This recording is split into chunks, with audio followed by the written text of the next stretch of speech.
સરસ. ડિબેન્ચર આપણે ત્રીજું ચેપ્ટર થોડું શરૂ કર્યું હતું. ડિબેન્ચર એટલે શું એની વાત પણ કરી અને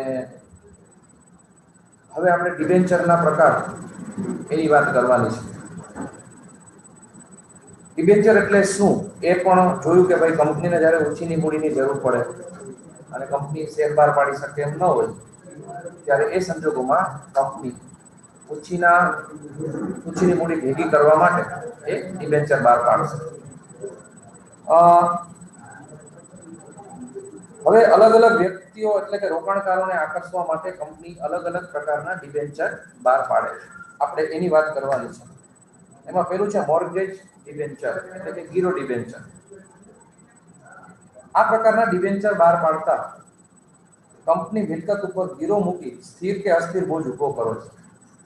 મેં તમને કીધું કે ફ્લોટિંગ અને સ્થિર અને અસ્થિર એટલે કે ફ્લોટિંગ એટલે કે તરતો બોજ, બરાબર છે, અને પરમેનન્ટ એ રીતે એ બોજ ઉભો કરે છે.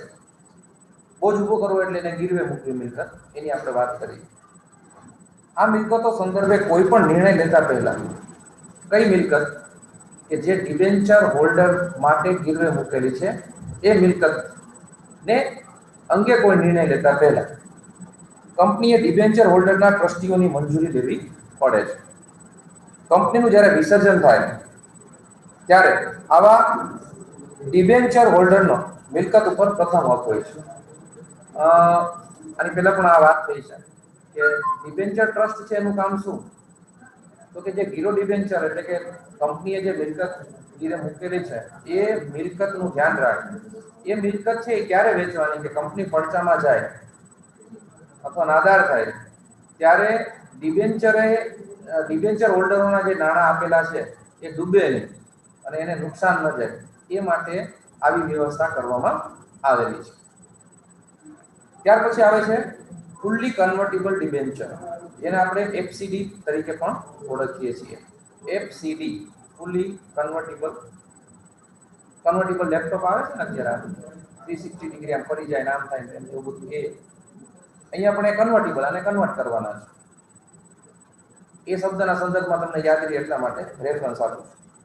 ડિબેન્ચર હોલ્ડર સાથે નક્કી થયેલા કરાર મુજબ નિશ્ચિત સમયગાળાના અંતે જે તે ડિબેન્ચરનું ઇક્વિટી શેરમાં રૂપાંતર કરવામાં આવે છે. કંપની આ અગાઉ ડિબેન્ચર ધારકોને બે વિકલ્પ આપે છે. પહેલું, ડિબેન્ચરના નાણાં પરત લેવા છે કે તેટલી રકમના ઇક્વિટી શેર લેવા છે. જો ડિબેન્ચર ધારક એફસીડી નો વિકલ્પ સ્વીકારે તો ડિબેન્ચર ધારક તરીકેના હકો કંપનીના લેણદાર તરીકે સમાપન થાય છે અને ઇક્વિટી શેરધારક તરીકેના હકો એટલે કે માલિકીના હકો પ્રાપ્ત થાય છે. સમજવાની ટ્રાય કરીએ. ધારો કે એક કંપનીના તમે 5 લાખના ડિબેન્ચર લીધેલા છે. મતલબ એવો છે કે તમે કંપનીને 5 લાખ ઉછીને આપ્યા છે. અત્યારે તમારો અને કંપની વચ્ચેનો જે વ્યવહાર છે અથવા તો જે સંબંધ છે એ લેણદાર અને દેવાદારનો છે.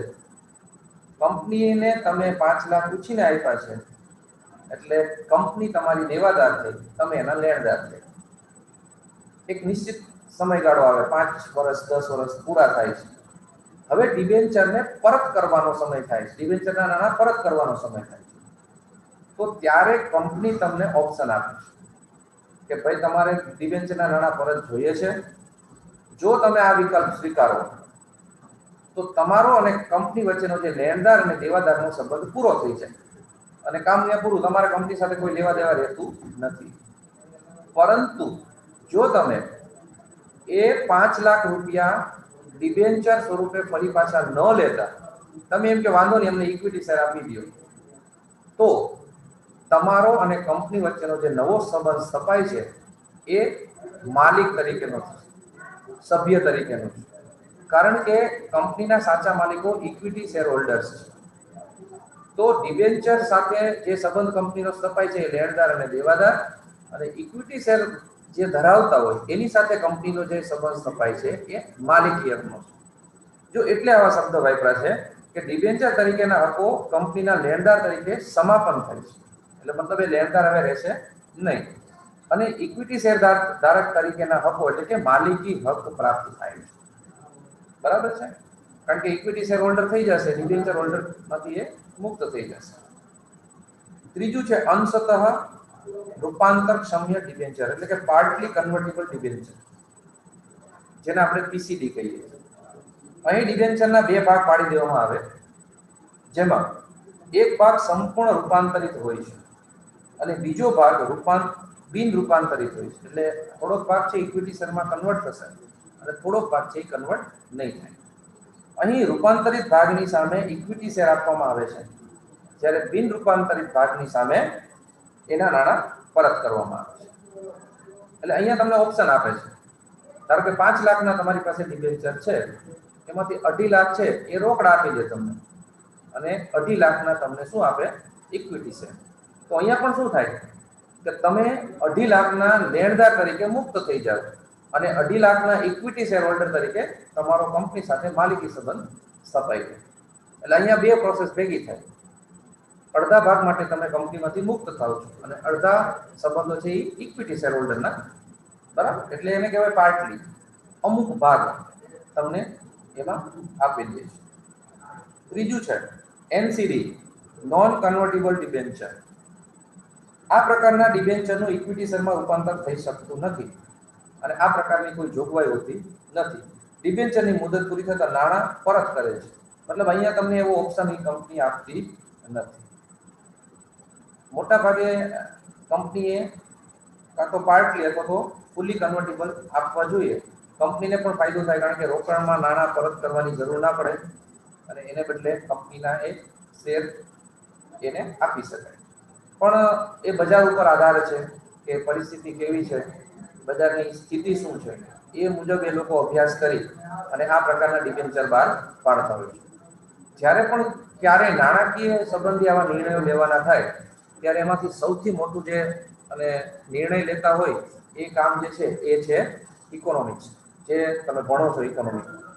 એની અંદર એ લોકો બજારનું એનાલિસિસ કરે, અત્યારની શું પરિસ્થિતિ છે એ જોવે, ભવિષ્યમાં શું પરિસ્થિતિનું નિર્માણ થવાનું છે એનો એ અંદાજ કાઢે અને ત્યારબાદ એ લોકો આ બધા પ્રકારના નિર્ણય લે. અને જો આ રીતે ન કરે તો કંપની માટે ઘણી વખત ખૂબ મોટી પણ નુકસાની થઈ શકતી. એટલે એના માટે પણ એ લોકો અલગ અલગ જે વ્યક્તિઓને ઊંચા પગારે રાખે છે એનું કારણ શું છે?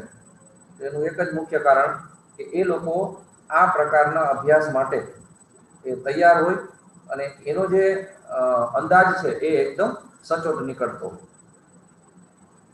હવે આપણે પ્રોસિજરની વાત કરે છે, ડિબેન્ચર કઈ રીતે બહાર પડે. ફરીથી એક વખત જોઈ લઈએ. શેર બહાર પાડવાની પ્રોસિજરની આપણે વાત કરી. સંચાલક મંડળમાં ઠરાવ થાય. ઠરાવ થયા પછી સંચાલક મંડળ નક્કી કરે કે આપણે કંપનીના શેર બહાર પાડવા છે. બેંકની અંદર એકાઉન્ટ ખોલવામાં આવે, વિજ્ઞાપન પત્ર બનાવવામાં આવે, એને જાહેર ખબર એટલે કે છાપામાં કે એની અંદર આપવામાં આવે. બેંક અલગથી એક એસ્ક્રો એકાઉન્ટ ખોલશે. બધી જ અરજીઓ છે એ અસબાબ account supported by block amount એના અન્વયે જ લેવામાં આવશે. બધી જ અરજીઓ કંપની મેળવે પછી એનું વર્ગીકરણ કરે. વર્ગીકરણ કરી અને જે પ્રમાણે શેરો આવ્યા હોય એ મુજબ એ શેર મંજૂર કરે. જેટલાના શેર મંજૂર નથી થતા એને એસએમએસથી જાણ કરે. મંજૂર થયેલા શેર જે વ્યક્તિના નામના મંજૂર થયેલા હોય એનું નામ સભ્યપત્રકમાં ચડાવી એને જાણ કરવામાં આવે અને એના ડીમેટ ખાતાની અંદર શેર જમા કરવામાં આવે. જેટલા લોકોને એ શેર નથી આપતા એ લોકોનું જે અસ્બામાં એકાઉન્ટ બ્લોક કરેલું હોય એમના નાણાં રિલીઝ કરવામાં આવે. આ આખી પ્રોસેસ થઈ એ શેર બહાર પાડવાની પ્રોસેસ થઈ. ડિબેન્ચરની પ્રોસેસ પણ આની નજીક છે, એટલા માટે પેલું મેં રિપીટ કરાય. બરાબર, જોઈએ. ભારતીય કંપની ધારામાં ડિબેન્ચર બહાર પાડવા માટે ખાસ જોગવાઈ કરવામાં આવેલી છે. જ્યારે કંપની ડિબેન્ચર બહાર પાડે ત્યારે તમામ જોગવાઈનું પાલન કરવું અનિવાર્ય છે. જેવી રીતે શેર માટે છે એવી જ રીતે ડિબેન્ચર માટે જોગવાઈઓ છે. જો આ જોગવાઈના પાલનમાં કોઈ પણ ભૂલ થાય તો કંપની કે જે તે અધિકારી દંડ અને સજાને પાત્ર ગણાય છે. ડિબેન્ચર ધારકોનું હિત ક્યાંય પણ જોખમાય નહીં તે રીતે ધ્યાનમાં રાખીને કામગીરી કરવી અનિવાર્ય છે. ડિબેન્ચર બહાર પાડવાની વિધિ નીચે પ્રમાણે છે. શેર બહાર પાડે છે એમાં તો જે લોકોને ઇન્ટરેસ્ટ છે અને જે લોકો જોખમ ઉઠાવવા માંગે છે એ લોકો ખરીદી કરશે. પણ જે લોકો ડિબેન્ચરની ખરીદી કરે છે ને એ જોખમ ઉઠાવશે નહીં, એટલા માટે ડિબેન્ચર લે. તો અહીંયા ડિબેન્ચર ધારકોનું હિત ન જોખમાય, કારણ કે એ પૈસા ઉછીને આપે છે. સમજાય છે? તો એમના માટે ખાસ કેર લેવામાં આવે છે. એટલે એમ કે છે કે એ લોકોનું હિત ક્યાંય જોખવાય નહીં, એ પ્રમાણેની જોગવાઈ કરવામાં આવે છે. હવે પહેલું શું કરવાનું, તો એનો પહેલો મુદ્દો આપ્યો છે ડિરેક્ટર મંડળની સભામાં ઠરાવ. ડિરેક્ટર એટલે કંપનીના જે સંચાલકો છે, બરાબર, એ લોકોની સભામાં પહેલા ઠરાવ કરે કે કંપની આવી ઉછીના નાણાં બજારમાંથી મેળવવા માંગે છે. ઠરાવ વિશે અગાઉ પણ તમને વાત કરી કે કોઈ પણ સંસ્થામાં એવો નિયમ હોય કે કોઈ પણ નિર્ણય લેવાય, એ નિર્ણયને લેખિત સ્વરૂપ આપવામાં આવે અને જેટલા એના સંચાલકો, ડિરેક્ટરો, ટ્રસ્ટીઓ હોય એ ભેગા થયા હોય એ એમાં સિગ્નેચર કરે, એને આપણે ઠરાવ કહીએ. તો આવો ઠરાવ પહેલા પસાર કરવામાં આવે છે. સૌપ્રથમ કંપનીના નિયમન પત્રમાં ડિબેન્ચર અંગેની જોગવાઈનો અભ્યાસ કરવામાં આવે છે. ત્યારબાદ કંપની સંચાલક મંડળની સભામાં ડિબેન્ચર બહાર પાડવા માટેનો ઠરાવ પસાર કરે છે, જેમાં ડિબેન્ચરની વ્યાખ્યા, સંખ્યા, ડિબેન્ચરની કિંમત, ડિબેન્ચરની કુલ કિંમત, વ્યાજની ચૂકવણી, શરતો વગેરે બાબતોનો નિર્ણય લેવામાં આવે છે. ટૂંકમાં કેટલા ટોટલ ડિબેન્ચર બહાર પાડવા, એની કેટલી કિંમત હશે, કેટલા દરે એને વ્યાજ ચૂકવવું, આવી બધી શરતો પહેલા એ નક્કી કરે છે. તો પહેલું કામ શું થયું? સંચાલક મંડળની સભામાં ઠરાવ કરવો. હવે બીજો અહીંયા એક વધારાનો મુદ્દો એ આવશે કે કંપનીની સામાન્ય સભામાં પણ ઠરાવ થાય. હવે શું કામ એમ થાય એ પહેલા તમને સમજાવું. કંપનીની સામાન્ય સભામાં કોણ હાજર હોય? Share holder. ધારો કે તમે 5 ભાગીદારો કોઈ બિઝનેસ કરો છો, એમાં 2 ભાગીદાર એવા છે કે જે વર્કિંગ પાર્ટનર છે અને 3 એવા છે જે સ્લીપિંગ પાર્ટનર છે. વર્કિંગ પાર્ટનર એટલે એ કામમાં ત્યાં હાજર હશે ને એ બધું સંભાળતા હશે. બાકીના 3 છે ને એ કાંઈ ટૂંકમાં સ્લીપિંગ પાર્ટનર એટલે એ ધંધામાં કોઈ ધ્યાન એને દેવાની જરૂર નથી. ઓલા 2 વ્યક્તિ સંભાળે છે, આને ખાલી ક્યારેક જરૂર પડે ત્યારે હેલ્પની જરૂર પડે, કોઈ વસ્તુની સલાહ સૂચનની જરૂર પડે ત્યારે જ એને કરવાની છે. હવે ધારો કે આ 5 ભાગીદાર એ જે પેઢી ચલાવે છે એમાં એને ઉછીના નાણાં લેવા છે, તો પેલા 2 ભાગીદાર છે એ બાકીના 3ને જાણ કરશે કે નહીં? યસ કે નો? હું શું પૂછું? ચેટ બોક્સમાં જવાબ આપવાનો છે. 5 ભાગીદાર છે, 2 ભાગીદાર છે એવું નક્કી કરે ઉછીના નાણાં જોઈએ છે, બાકીના 3ને જાણ કરશે કે નહીં? યસ, મોટા ભાગનો જવાબ યસ આપે છે. બરાબર, કારણ કે પાર્ટનર છે, નાણાકીય હિત તો બધાનું છે જ. તો કંપનીનો નિર્ણય શું લેવાય એમાં એને કહેવું પડે. હવે કંપની સ્વરૂપમાં આવીએ. સંચાલકો છે એ વર્કિંગ પાર્ટનર છે અને શેર હોલ્ડર છે એ સ્લીપિંગ પાર્ટનર છે. તમે કંપનીના સંચાલનમાં દખલગીરી નથી કરતા, તમે પૈસા આપીને છૂટી જાઓ છો. સંચાલન તો એ કરે છે. હવે મુદ્દો ક્યાં આવ્યો? ફરીથી કંપનીને ઉછીના નાણાં જોઈએ છે, શેર હોલ્ડરને કહેવું પડે કે નહીં? કારણ કે સ્લીપિંગ પાર્ટનર થયું, કેવું પડે ને? તમે જ આ પાડી છે. તો અહીંયા ક્યારે કહેશે? તો કે એ સામાન્ય સભામાં આવો ઠરાવ બહાર પાડશે, ઠરાવ કરશે અને એની મંજૂરી લેશે. કારણ કે આફ્ટર ઓલ શેર હોલ્ડર પણ તમારા પાર્ટનર છે, તમારા માલિક છે. સમજાય છે? એટલા માટે એને જાણ કરવી જરૂરી બને છે. એટલે બીજો મુદ્દો, કંપનીની સામાન્ય સભામાં પણ ઠરાવ પસાર થાય. જુઓ, કંપની ડિબેન્ચર બહાર પાડી જે નાણાકીય ભંડોળ એકત્ર કરવા માંગે છે અને તેના કારણે ઉછીની મૂડીનું પ્રમાણ મુક્ત અનામત ભંડોળ કરતાં વધી જતું હોય અથવા સત્તા મર્યાદાથી વધારે રકમના ડિબેન્ચરો બહાર પાડવાના હોય ત્યારે કંપનીની સામાન્ય સભા બોલાવી સભ્યની સંમતિનો ઠરાવ કરવામાં આવે છે. સભ્યની સંમતિ લેવામાં આવે છે. આ સભ્યોની સંમતિથી જ કંપની આ રીતે ઉછીના નાણાં મેળવશે. હવે શબ્દ ત્યાં એવો આવ્યો છે કે મૂડીનું પ્રમાણ મુક્ત અનામત ભંડોળ કરતાં વધી જતું હોય. અનામત ભંડોળ શેના માટે? આકસ્મિક કંપનીને કોઈ ખર્ચ થાય એને પહોંચી વળવા માટે એ આપ્યું હોય. હવે ઘણીવાર એવું થાય કે તમે ઉછીની મૂડી એટલી બધી ભેગી કરો છો કે જે અનામત ભંડોળ છે ને એના કરતાં ઉછીની મૂડી વધી જાય.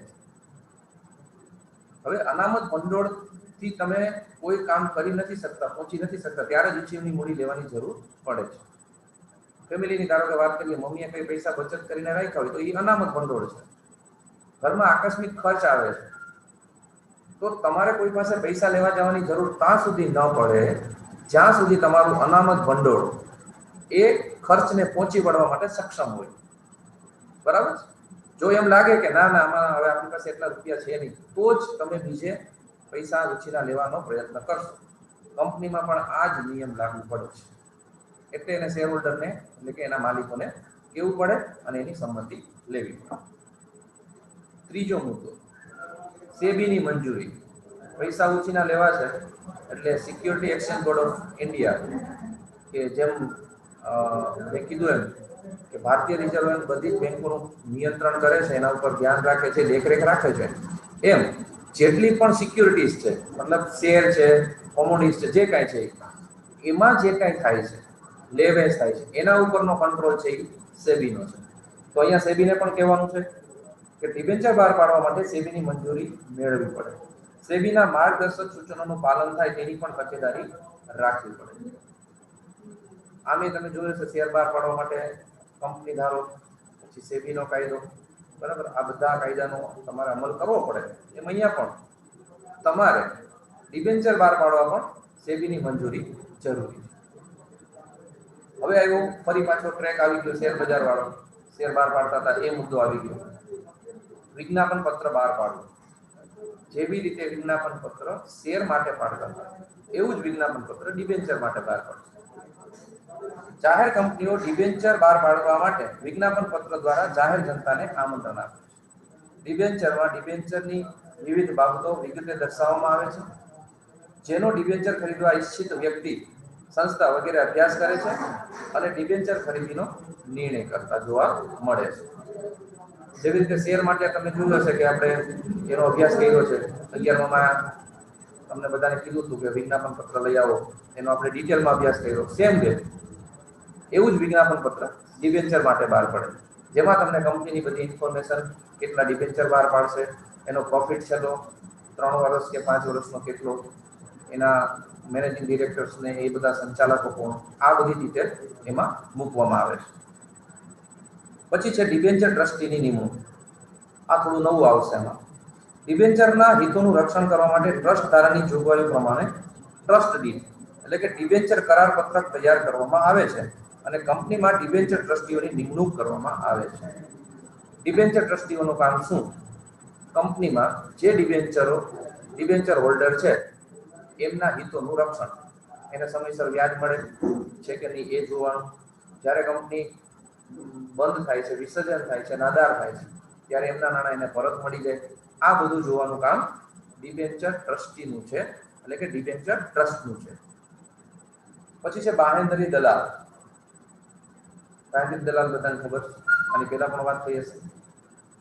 એવા દલાલો કે જે કંપનીને અમુક કામ ન પૂરું થાય તો એના માટે બાહેંધરી આપે છે. આપણે લઘુત્તમ ભરણા વિશે પણ ત્યારે વાત કરી હતી.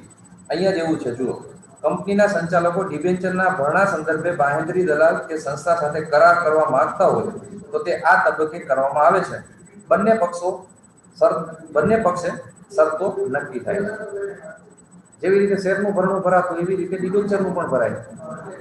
તો એના માટે પણ કંપની આવા બાહેંધરી દલાલ સાથે કે જો ઉછીની મૂડી જેટલી જોઈએ છે એટલી બજારમાંથી ન મળે તો એ મૂડી તમારે અમને આપવી, આવા પણ કરાર એની સાથે કરી શકાય. ત્યાર પછી છે શિડ્યુલ બેંકમાં ખાતું ખોલાવવું. જે લોકો ઉછીના નાણાં આપશે એ એક અલગ ખાતામાં જમા કરવામાં આવશે. કંપની ડિબેન્ચરની અરજીને નાણાં સ્વીકારવા માટે શેડ્યુલ બેંકમાં ખાતું ખોલાવવું પડે છે. જેવી રીતે શેર માટે આપણે અસ્બા એકાઉન્ટ ખોલાવતા હતા એ રીતે. શેર બજારમાં નોંધણી. જો વિજ્ઞાપન પત્રમાં દર્શાવવામાં આવેલ હોય તો કંપની સંચાલકોએ ડિબેન્ચરના ખરીદ વેચાણ માટે માન્ય શેર બજારમાં અરજી કરે છે. પરંતુ જો શેર બજાર આ અરજી કોઈ કારણસર રદ કે નામંજૂર કરે તો કંપનીએ ડિબેન્ચરના નાણાં પરત કરવા પડે છે. જેવી રીતે મુક્ત બજારમાં શેરની લે વેચ થાય એ રીતે ડિબેન્ચરની થાય. તો એના માટે તમારે નેશનલ સ્ટોક એક્સચેન્જ, જેને આપણે NSE કહીએ છીએ, બોમ્બે સ્ટોક એક્સચેન્જ, જેને આપણે BSE કહીએ, એમાં તમારે નોંધણી કરાવવી પડે. જેથી મુક્ત બજારમાં તમારા ડિબેન્ચરની લેવેચ થઈ શકે. પણ હવે જો એ ના પાડે આ લોકો શેર બજાર કે ભાઈ અમે નહીં કરીએ, તો તમારે ડિબેન્ચરના નાણાં પરત કરવા પડે, કારણ કે કોઈ વ્યક્તિ મુક્ત બજારમાં તમારા ડિબેન્ચર ખરીદ વેચાણ કરી શકશે નહીં. પછી છે ડિબેન્ચર વહેંચણી પત્રક તૈયાર કરવું. શેર વહેંચણી પત્રકની જેમ જ કોને કેટલા ડિબેન્ચર ફાળવવામાં આવે છે. વિજ્ઞાપન પત્રમાં દર્શાવ્યા પ્રમાણે ડિબેન્ચર ભરણાની યાદી બંધ થયા પછી આવેલા ડિબેન્ચરની અરજીને આધારે કંપની સેક્રેટરી ડિબેન્ચર વહેંચણી પત્રક તૈયાર કરે છે. કંપનીના ડિરેક્ટરોની સભામાં ડિબેન્ચર ફાળવણી અંગેનો નિર્ણય લેવામાં આવે છે. કેટલા કોને કેટલા ડિબેન્ચર ફાળવવા તે નક્કી થઈ ગયા બાદ ડિબેન્ચરના પ્રમાણપત્રો મોકલવાની કાર્યવાહી કરવામાં આવે છે. હવે કે પ્રમાણપત્રની સિસ્ટમ એમાં પણ મોટા ભાગે નથી, બરાબર. અને જો કે કંપની ડિબેન્ચર જ બહાર નથી પાડતી, એના કરતા એ ઇક્વિટી શેર જ બહાર પાડે છે. એવી રીતે જ નાણાં ભેગા કરે છે. કારણ કે એફપીઓ કે ને ફર્ધર પબ્લિક ઓફરિંગ, કે જેમાં એક ઇનિશિયલ પબ્લિક ઓફર એટલે પહેલી વખત, પછી એને જેમ જેમ જરૂર પડે નાણાંની એમ એ લગભગ મોટા ભાગે હવે ઇક્વિટી શેર જ બહાર પાડે છે. એટલે ડિબેન્ચરનું પ્રમાણ અત્યારે એટલું બધું છે નહીં. છેલ્લે છે ડિબેન્ચર પ્રમાણપત્ર. કંપની જો ડિબેન્ચરના નાણાં હપ્તાથી ચૂકવવાની શરત રાખી હોય તો પૂરા નાણાં ચૂકવાઈ જાય, અથવા તો જો ડિબેન્ચરના પૂરા નાણાં ભરપાઈ થઈ જાય તો ડિબેન્ચર પ્રમાણપત્ર કંપની સેક્રેટરી તૈયાર કરે છે અને કંપની ધારાની જોગવાઈ મુજબ એ ડિબેન્ચર પ્રમાણપત્ર ડિબેન્ચર ધારકને મોકલી આપવામાં આવે છે. તો આ પ્રોસેસ છે ને તો મોટા ભાગે થોડીક શેરની પ્રોસેસ સાથે મળતી આવે. ઓમાં વિજ્ઞાપન પત્ર, આમાં વિજ્ઞાપન પત્ર, ઓમાં બેંકમાં ખાતું ખોલાવવું, આમાં બેંકમાં ખાતું ખોલાવવું, ઓમાં સંચાલકોનો નિર્ણય ઠરાવ કરવો, આમાં કરવો, ઓમાં શેર મંજૂરી પત્રક તૈયાર કરવા, આમાં ડિબેન્ચર ના કરવા, ઓમાં શેર પ્રમાણપત્ર તૈયાર કરવા, આમાં ડિબેન્ચર પ્રમાણપત્ર. તો તમે જોયું લગભગ મોટા ભાગની 60% પ્રોસેસ છે એ સરખી છે, બરાબર. તો વાર છે 9 મિનિટ અને 20 સેકન્ડ. પછીનો મુદ્દો આપણે, તમારે કોઈ ક્વેશ્ચન પહેલા અત્યાર સુધીમાં તો પૂછી લો. કોઈ ક્વેશ્ચન હોય તો પૂછી લો પહેલા.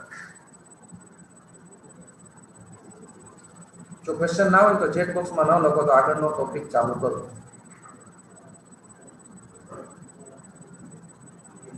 હા સર. બોલો. સર આ કંપની હોય, સરકારી કંપની હોય, એમાં તો આપણે મુક્ત લેવે જ થઈ શકે, પણ આ જે પ્રાઇવેટ લિમિટેડ કંપની હોય એમાં કઈ રીતના ઓલું ખરીદ વેચાણનું હોય? હોય ને પ્રાઇવેટ પ્લેસમેન્ટ, આની પહેલા વાત થઈ ને આપણે, પ્રાઇવેટ પ્લેસમેન્ટ હોય એ કેવી રીતે હોય તો કે સંસ્થાઓનો સંપર્ક કરે અને એ લોકોને એ પૈસા રોકવા માટે આમંત્રણ આપે અને એમાંથી જે કાંઈ ડિવિડન્ડ સ્વરૂપે નફો મેળવે. એમાં આવી રીતે લેવેચ કરવાની જરૂર નથી. ઇક્વિટી શેર છે એની મુક્ત બજારમાં લેવેચ છે. પ્રાઇવેટ પ્લેસમેન્ટમાં એ મુક્ત બજારમાં લેવેચ નથી. એક્ઝામ્પલ આપું, તમારી પાસે નાગરિક બેંકના શેર હશે કદાચ, ખબર તમને? હા સર છે. શેર સાંભળ્યું છે? આવું સાંભળ્યું છે ને? હા સર છે. દર વર્ષે ગિફ્ટ આપે એમાંથી. સર બેગ આપે ને એવું. હવે મારે શેર બજારનું જે પેલું હોય ને એમાંથી મારે રાજ બેંકના શેર લેવા હોય તો મને મળે? ના સર, ના મળે. બરાબર. તો મારે લેવા હોય તો શું?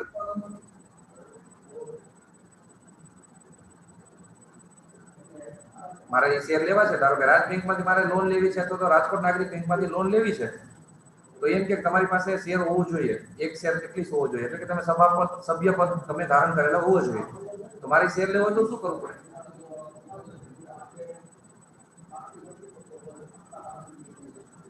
બોલો.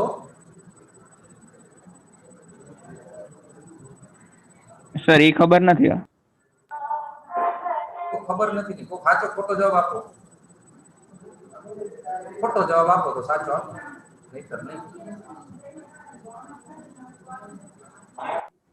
સર પેલા અહીંયા બેંકમાંથી જ આપણે શેર વેચે તો બેંકમાં જઈને એવું કહો કે મારે લોન લેવી છે, એટલે બેંક તમારી પાસે શેર છે, તમે એમ કહો ના, તો બેંક તમને કઈ વ્યવસ્થા કરી દે? શેર વેચવા વાળા હોય ને કોઈ ને કોઈ. બેંકના કોઈ સભ્ય પાસે શેર હોય તો એ આપણને આપી શકે. એ વેચી શકે એમ. ના, બેંક પછી શેર નો આપે આપણને. એ છે ને શરૂઆતમાં એને ધારો કે પ્રાઇવેટ પ્લેસમેન્ટ થઈ ગયું, તો આ પ્રાઇવેટ પ્લેસમેન્ટ જ છે, તમે સમજો. હવે ધારો કે મારે શેર લેવો છે ને, તો બેંકમાં ખબર હોય કે કોને વેચવા છે, સમજાય છે? તો એ વેચનારને એ જે ભાવ ચાલતો હોય કે ભાઈ 5,000, 4,000, 3,000 જે રીતે કેટલામાં અત્યારે વેચવો હોય, તો મારે એની પાસેથી ખરીદી લેવાનો. એ જો હવે એ કયું થયું તો કે શેર બજારમાં ખરીદી વેચાણ ન થયું, પ્રાઇવેટ ખરીદી વેચાણ થઈ ગયું, સમજાય છે? એમાં એક બેંક સર્ટિફિકેટ જ આપે આ રીતે. તો પ્રાઇવેટ પ્લેસમેન્ટ છે એ કંપની કરે ને, એમાં આ જ રીતની પ્રોસેસ થાય છે. એમાં કંપની જે નાણાં એકઠા કરે છે એ અમુક વ્યક્તિઓને, અમુક સંસ્થાઓને બોલાવીને એમ કે તમે અમારામાં આ રીતે ઇન્વેસ્ટ કરો, જેથી એને આ શેર બહાર પાડવાની આ જે લેન્ધી પ્રોસેસ છે ને એમાંથી નીકળવું ના પડે, એટલા માટે. સમજાઈ ગયું? સેમ વસ્તુ, સેમ સિચ્યુએશન પ્રાઇવેટ પ્લેસમેન્ટમાં થાય કે જે આપણે રાજ બેંક અને નાગરિક બેંકના શેરોમાં થાય છે. તમારા ઘરે પેરેન્ટ્સ હશે એને પૂછી લેજો, બરાબર? તમને જે ગિફ્ટની જે આવે છે, બરાબર છે, એ એવું આમાં શેર બજારના શેરમાં ગિફ્ટ ના આવે તમને, એમાં તમને ડિવિડન્ડ આપે, એમ આમાં શેરનો ભાવ વધતો જાય, બરાબર? એ જ રીતે એ પ્રાઇવેટ પ્લેસમેન્ટ છે એકદમ. સમજાઈ ગયું? બીજો કોઈ ક્વેશ્ચન? સર, આપણે કંપનીમાં મૂડી ભેગી કરવા બાંયધરી દલાલ રાખ્યો હોય અને જો ના રાખ્યો હોય, મૂડી ભેગી ના થાય તો આ કંપની ચાલુ જ ના થાય. શું કે ફરીથી કે? સર, આપણે પૂરતી મૂડી ભેગી ના થાય હા, અને દલાલ ના રાખ્યો હોય તો કંપની શરૂ જ ના થાય.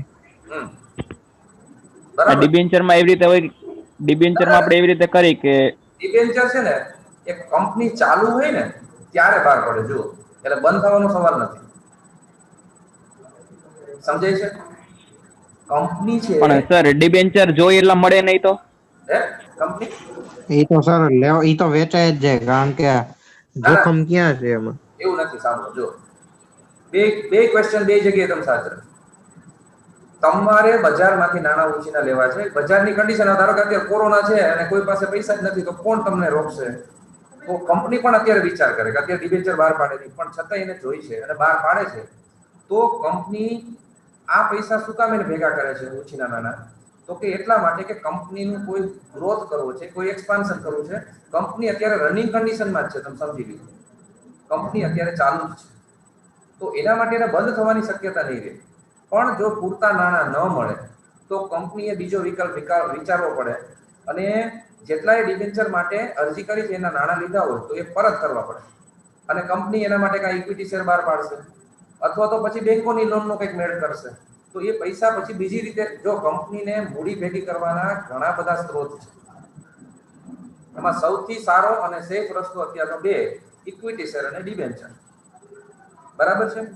કારણ કે બેંકની અંદર જ્યારે કંપની કોઈ લોન માટે એપ્લાય કરે છે ત્યારે એને પ્રોસેસ છે ખૂબ જ લાંબી થાય, અને આટલા પૈસા એને મળે પણ નહીં જેટલા એ ડિબેન્ચરમાંથી એકઠા કરે છે. સમજાય છે? એટલે ડિબેન્ચર જો પૂરતા નહીં મળે તો કંપની બંધ નહીં થાય, પણ એના નાણાં એને પરત કરવા પડશે, અને પછી એને બીજો રસ્તો વિચારવો પડશે. પણ આ લોકોનું એનાલિસિસ બજારનું એટલું બધું પરફેક્ટ હોય કે મોટા ભાગે આવા પ્રશ્નો નથી થતા, કારણ કે જો બાંયધરી દલાલ રાખી દીધો હોય એટલે એ પોતાની સેફ સાઈડ વિચારે. બાંયધરી દલાલ શું કરશે? ઘટતા નાણાં છે એ ઉછીને આપશે, બરાબર? એટલે એ પ્રશ્ન એમાં નહીં રહે. સર, સપોઝ કે આ નો ભેગા થયા આટલા ડિબેન્ચર જોતા હતા એટલા, પછી સર એ બાંયધરી દલાલની નિમણૂક કરી શકે ઘટતા નાણાં માટે? પછી નહીં હો, પેલા થાય. પેલા થાય બાંયધરી દલાલની નિમણૂક, પેલા થાય, પછી નહીં. ધારો કે તમે હા બોલો. ઓકે, ધારો કે એક ઇન્સ્યોરન્સ તમારે ઘરનો લેવો છે કે ભૂકંપ થાય ને તો મારા ઘરને કઈ નુકસાન થાય તો હું ઇન્સ્યોરન્સ લઉં. તમે ઇન્સ્યોરન્સ લીધો નથી, ભૂકંપ થઈ ગયો, હવે એમ કે મારે તો વીમો ઉતારવો છે. તમે બીમાર પડો પછી મેડિક્લેમ ઉતરે નહીં, તો બાંયધરી દલાલ વાળા કઈ હોશિયાર માણસ એ પેલા પ્રોસેસ કરાવે તમારી, કારણ કે પછી તો બધા ગોતવાના જ પૈસા, સમજો, મુસીબત પડે ત્યારે. એટલે એ એવી રીતે ન કરે, એ પેલા જ થઈ જાય પ્રોસેસ, બરાબર? ચલો, 2 મિનિટની વાત છે. કોઈને કઈ ક્વેશ્ચન બીજો? હાલો. બોલો મિસ્ટર અર્પણ. હાલો. અર્પણ, તારો અવાજ મને આવે છે. હવે આ જયારે કોઈ પણ કંપનીનો ઇસ્યુ બહાર પડે ને, આવલું ટૂંકમાં હા બોલ બોલ. આ ડિબેન્ચર જ્યારે ઓલો શું કહેવાય બહાર પાડે ને ત્યારે કેજો ને છાપામાં આવે એટલે એનું સ્ટ્રક્ચર જોવું છે. ક્વેશ્ચન ન સમજાણો ભાઈ, ઝડપ કરજે. ટૂંકમાં ઇસ્યુ આવે ને. હા હલો હા હા બોલ. અર્પણ તારો ઇસ્યુ આવે ને એટલે કેજો ને સ્ટ્રક્ચર જોવું છે એનું. આ ડિબેન્ચર બહાર પાડ્યા હોય ને. એમ કે ને તારે એ તો હું તને ઓનલાઈન ગોઠવી દઈશ. મોજ કર. વિજ્ઞાપન પત્ર જેવું જોઈએ, શેરનું વિજ્ઞાપન પત્ર જ જોયું, બરાબર. તને મારે CS માં મોકલવો છે, તું જો ધક્કો મારીને ઘા કરવો છે. બહુ સરસ. ચાલો બીજું કોઈ કઈ question? No question. Very good. બસ આ બે ત્રણ પ્રશ્નો પૂછતા રહ્યો તો શું છે કે તમારા નોલેજમાં વધારો થાય, બીજા બધાને પણ. ચાલો તો પૂરું કરશું.